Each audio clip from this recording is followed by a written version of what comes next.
नमस्कार, भारत गाथा में आपका स्वागत है। चंबल शब्द का विचार आते ही हमारे मन में जो बात सबसे पहले आती है वह बात है डकैत या बागी।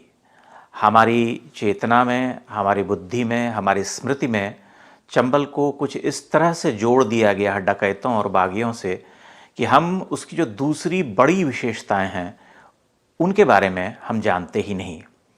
चंबल न सिर्फ डकैतों और बागियों की धरती रही है, बल्कि चंबल एक मनोहारी वन प्रदेश भी है जहाँ सुंदर सुंदर सरोवर हैं। भौगोलिक सुंदरताएं तो उसकी अपनी जगह है, लेकिन उसकी एक बहुत बड़ी खूबी है कि वह एक महान मंदिरों की भी धरती है। प्राचीन भारत में उत्तर गुप्त काल में वहाँ पर कुछ विलक्षण मंदिरों के निर्माण हुए थे जो आज भग्नावशेष हो चुके हैं। उनमें से अधिकांश मंदिर तोड़े गए, टूट फूट करके वे बहुत ही विपन्न दशा में हैं।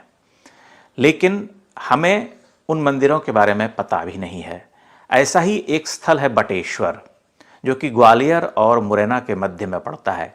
बटेश्वर न सिर्फ चंबल और मध्य भारत बल्कि संपूर्ण भारतवर्ष का सबसे बड़ा मंदिर परिसर हुआ करता था। वहाँ एक साथ 200 मंदिर थे जो गुर्जर प्रतिहार वंश के सम्राटों ने लगभग 2-250 वर्षों के अंतराल में बनवाए। आज वो किस दशा में हैं बहुत कम लोग जानते हैं कि वे पूरी तरह से ध्वस्त पस्त और पूरी तरह से भूमि पर गिरे हुए मंदिरों के टुकड़े के रूप में हमारे सामने आते हैं। हम जानने की कोशिश करेंगे कि बटेश्वर के उन विलक्षण मंदिरों की ये स्थिति क्यों हुई और कैसे हुई। चंबल के मुरैना जिले में प्रसिद्ध 64 योगिनी मंदिर से 5 किलोमीटर दूर एक स्थल है बटेश्वर। हम में से अधिकांश भारतीय यह नहीं जानते कि बटेश्वर कभी भारत का सबसे बड़ा मंदिर परिसर हुआ करता था, जहां एक साथ अलग अलग आकार, प्रकार और संरचनाओं के 200 से अधिक मंदिर होते थे। 8वीं शताब्दी के मध्य से 11वीं शताब्दी के प्रारंभ में गुर्जर प्रतिहार वंश के सम्राटों द्वारा बनवाए गए उन मंदिरों का क्या हुआ? आज वो किस स्थिति में है? आज वो भग्नावशेष हैं, लाखों टन पत्थर बिखरे पड़े हैं। माना जाता है कि बटेश्वर आज देश का सबसे बड़ा जिगसॉ पजल बनकर खड़ा है। बटेश्वर के बारे में कांग्रेसी राज के विचार कुछ ऐसे हैं, ये खंडहर हैं जो भूकंप में ढह गए, कभी बनवाए गए थे, अब इनका क्या मूल्य।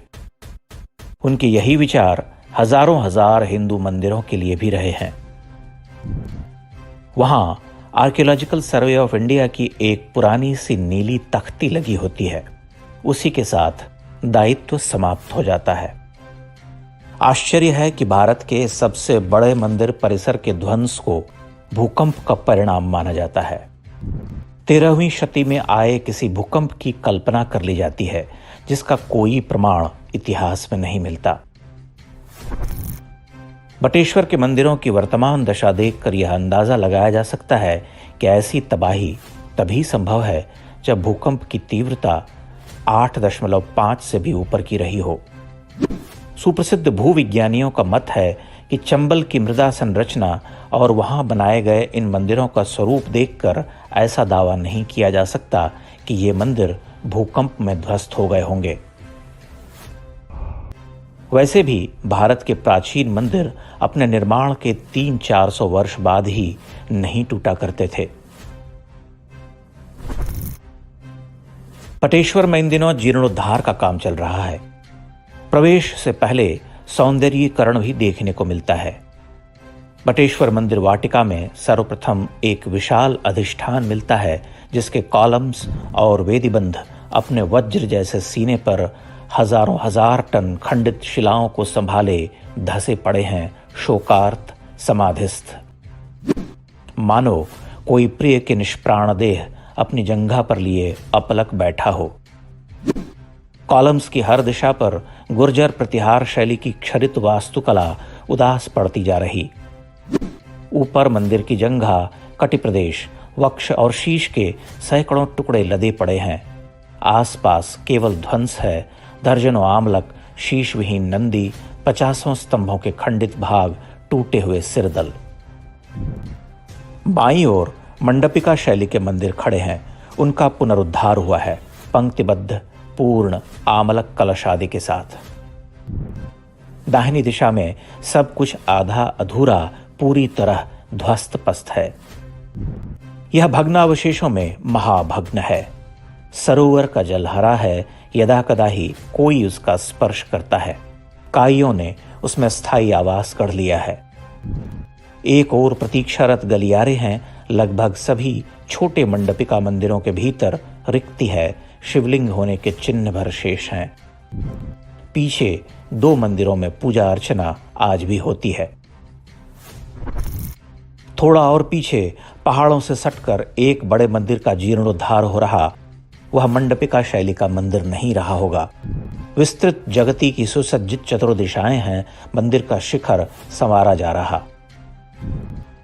गर्भगृह का प्रवेश द्वार लगभग पुनर्निर्मित हो चुका है, सिरदल तक सज्ज। ऊपर शिखर की शोभा को पाना दुरूह मालूम पड़ता है। पत्थरों का ढेर लगा है, उनके बीच से मूर्तियां झांकती हैं। वह कैसे रूपाकार होगा कह नहीं सकता, कलावंत जुटे हैं। इन भूत भग्न देवगृहों और सुनियोजित तरीके से खंडित की गई प्रतिमाओं को देखकर कोई कैसे मान ले कि ये भूकंप में टूट गए।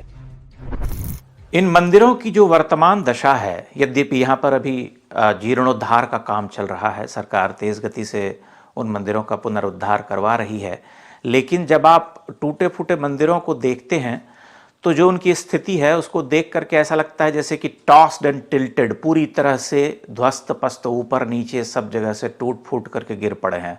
कहा गया कि ये भूकंप में टूटे हैं। भूकंप में टॉस्ड एंड टिल्टेड की स्थिति यानी कि ऐसे वैज्ञानिक तरीके से बनवाए गए मंदिरों का पूरी तरह से गिर करके ध्वस्त हो जाना तभी संभव था जब 8.5 से भी अधिक तीव्रता का भूकंप आया हो। लेकिन भूकंप में सिर्फ मंदिरों के शिखर या मंदिर का जो पूरा स्थापत्य हम देखते हैं ऊपरी, वही कैसे ध्वस्त हुआ। प्रसिद्ध भूविज्ञानियों का मत है, जिन्होंने कि चंबल की धरती का गहन अध्ययन किया है, अवलोकन किया है, उनका ये मानना है कि टॉस्ड एंड टिल्टेड यानी पूरी तरह से झुके हुए, आड़े तिरछे लटके पत्थरों वाले जो ये मंदिर दिखाई देते हैं, ये इस स्थिति में तभी पहुंच सकते थे जब उनके प्लिंथ यानी अधिष्ठान या जगती जिसके ऊपर मंदिर खड़ा होता है उसमें भी कुछ क्रैक्स आए होते। लेकिन सुखद आश्चर्य है कि आप पूरे चंबल क्षेत्र में घूम लीजिए, आपको इन मंदिरों में जो उनके अधिष्ठान हैं उनमें आप कहीं भी कोई क्रैक नहीं देखते हैं, जो इस बात का प्रमाण है कि ये भूकंप में नहीं टूटे। मध्य भारत में तो विनाशकारी भूकंप भी नहीं आए। हाँ, 12वीं 13वीं सदी में अरब से बर्बरों की फौज आई थी। उनके ही ध्वंस से भारत भूमि कंपित हुई थी। इस पूरे क्षेत्र के 50 मंदिरों के आगे आर्कियोलॉजिकल सर्वे ऑफ इंडिया स्वयं यह सूचना देती है कि यह मंदिर कब कब किस तुर्क अफगान मुगल सुल्तान के द्वारा तोड़ा गया। संपूर्ण ग्वालियर और मुरैना का क्षेत्र कई शतियों तक युद्ध भूमि में परिवर्तित हो चुका था। वहां कुतुबुद्दीन ऐबक से लेकर बाबर, सिकंदर लोदी और औरंगजेब तक हमले करते रहे। मंदिर स्वयं प्रमाण देते हैं कि वे भूकंप में नहीं गिरे, बल्कि उन्हें जबरन गिराया गया।